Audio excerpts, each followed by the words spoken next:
உங்கள் favourite TV ஷோக்களை இனி miss பண்ண தேவையில்லை. ZEE5 இல் முற்றிலும் இலவசமாக காணுங்கள், இங்கேயும் எப்பொழுதும். பாவம், அவர் மூத்த பொண்ணை பத்தி தகவல் கிடைச்சிருச்சுன்னு சொல்லி சம்பந்தி ஆசாசியா இங்க இருந்து கிளம்பி போனாரு.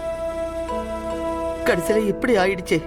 இப்படி ஒவ்வொரு தடவையும் நம்பிக்கை கொடுத்து ஏமாத்துறதே கடவுளுக்கு வேலையா போயிடுச்சுப்பா. நான் அப்படி என்னதான் பாவம் பண்ணேன்னு தெரியல சம்பந்தி.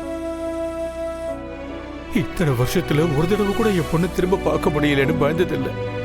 இப்போ பார்த்துருவோன்னு என் மனசுல நான் உறுதியா இருந்தேன்.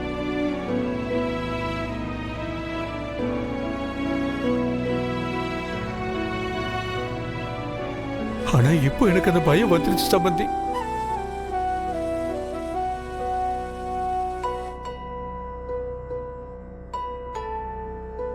எங்க அவளை என்னால பார்க்கவே முடியாதுன்னு எனக்கு ரொம்ப பயமா இருக்கு.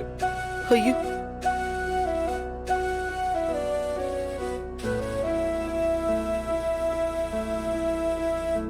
அப்பா ஏன்பா இப்படி எல்லாம் பேசுறீங்க? அந்த மாதிரி எல்லாம் எதுவும் நடக்காதுப்பா, நீங்க அழாதீங்க. அங்கிள், உங்க சிச்சுவேஷன்ல யாரு இருந்தாலும் அவங்களுக்கு ரொம்ப கஷ்டமா தான் இருக்கும். என்ன பண்றது, நம்ம பேட் லக். ஆசிரமத்துக்கு போனது நல்ல விதமா நடக்கல.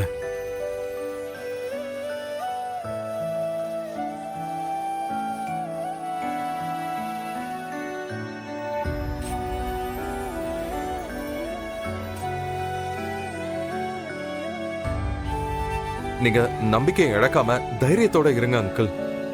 ஒரு நாள் இல்ல ஒரு நாள் நிச்சயம் உங்க பொண்ணை பாப்பீங்க.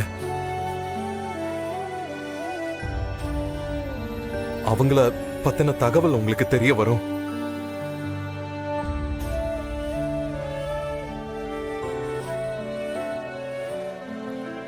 ஆமாப்பா, எனக்கும் இந்த நம்பிக்கை ரொம்ப ஸ்ட்ராங்கா இருக்கு. நீங்க ஃபீல் பண்ணாதீங்கப்பா.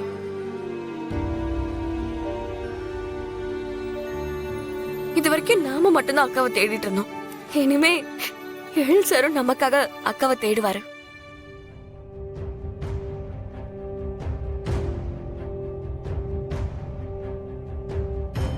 நம்மளோட பெயின் என்னன்னு அவருக்கு புரியும்பா. நமக்காகவாவது அக்காவை எழில் சார் கண்டுபிடிச்சிருவாரு.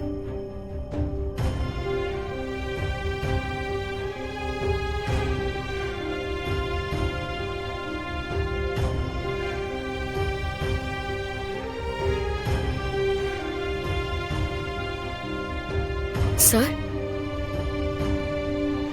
நான் இத அப்பாவோட ஆறுதலுக்காக சொல்லல, மனசார சொல்றேன் சார்.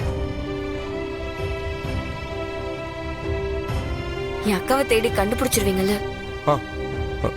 கண்டுபிடிச்சிருவேன் சுடர், கண்டுபிடிச்சிருவேன்.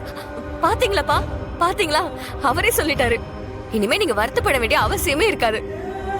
கண்டிப்பா உங்க மூத்த பொண்ணை நீங்க பாப்பீங்கப்பா.